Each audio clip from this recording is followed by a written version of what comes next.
Quest foundation द्वारा प्रस्तुत मां स्वामी की प्रेरणा। इस बार का विषय है जीवन की सार्थकता। लेखक मोहन मंगलम। विषय मुट्ठियों में जो कैद हैं खुशियां उन्हें बांट दो। मानव जीवन अमूल्य है। गुणीजनों ज्ञानीजनों ने इसे देवताओं के लिए भी दुर्लभ बताया है। हालांकि मानव जीवन की सार्थकता किन कार्यों में हो, इस पर बड़े विवाद हैं। धन कुबेर होने के पीछे व्यक्ति पागलों की तरह दौड़ता है। धन संग्रह में वह इतना व्यस्त हो जाता है कि सहज सुख से वंचित रह जाता है। जीवन की सच्ची सार्थकता परम धन की खोज में है, मानवीय मूल्यों के विकास में है। यदि अपने भीतर करुणा, सदाशयता, सौशील्य आदि गुणों का पूर्ण विकास कर लिया जाए तो उस ऊंचाई को छूना संभव हो सकता है जिसे फरिश्ता भी सराहते हैं। इंसान जब अपनी ऐसी सभी संभावनाओं का पूर्ण विकास कर लेता है तो देवता भी उसे प्रणाम करते हैं। ऐसा व्यक्ति ही कालजयी, अजातशत्रु और अभय होता है। जीवन की सार्थकता आध्यात्मिकता, नम्रता एवं प्रामाणिकता से सिद्ध होती है। जीवन की सार्थकता के महत्वपूर्ण बिंदु हैं लोक कल्याण, आत्म कल्याण, ईश्वर का सामीप्य, मानव हित को सर्वोपरि मानना, एकमात्र ईश्वर को ही अपना समझना आदि। जीवन की सार्थकता इसी में है कि हम शरीर को साधन मानकर जीवन के उद्देश्य निर्धारित करें। हमें भौतिक सुखों के साधन नहीं जुटाते रहना है, क्योंकि ऐसा करते हुए हम स्वयं ही साधन बन जाते हैं। यदि आत्मोन्नति करनी है तो भौतिकता के मार्ग को छोड़कर आध्यात्मिकता का मार्ग अपनाना चाहिए। जीवन की सार्थकता तभी है जब हम कुछ ऐसे काम करें जिन पर हमें गर्व हो, साथ ही हमसे जुड़े हुए लोग भी उन कार्यों से खुश रहें। इसके लिए सबसे पहले तो हमें अपने आप के प्रति ईमानदार होना चाहिए। बुद्धिमान व्यक्ति अपार धन और विद्या की प्राप्ति होने पर विनम्र बन जाता है। नम्रता का व्यवहार सभी को प्रिय लगता है। यदि कोई व्यक्ति गुण और विद्या में कुछ कम भी हो, पर यदि वह विनम्र हो तो समाज में लोग उसे अधिक मान देते हैं।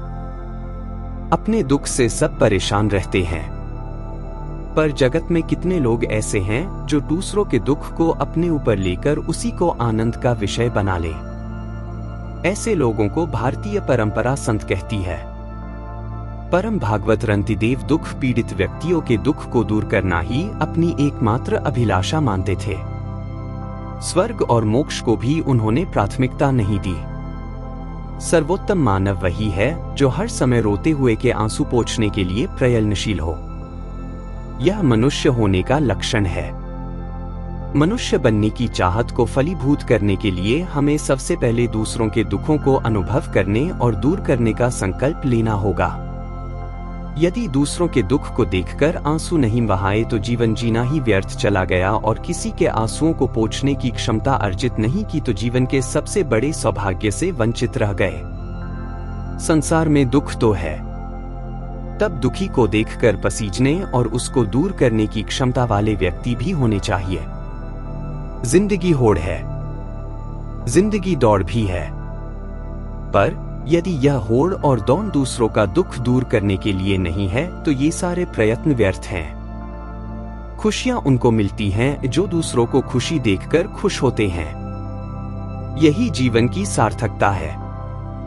महात्मा बुद्ध कहा करते थे कि संसार जल रहा है, तरह तरह के दुखों से पीड़ित है, तब यह हंसी क्यों और आनंद किस बात का। कोई दुखी न हो, केवल ऐसा चाहने से दूसरों का दुख दूर नहीं हो सकता। दूसरे के दुख को अपना मान लेना साधना का विषय है। मोहनदास करमचंद गांधी ने एक धोती में जीवन बिताना इसलिए शुरू कर दिया था क्योंकि उन्होंने एक ऐसी स्त्री को देखा था जिसके पास पहनने को एक ही वस्त्र था।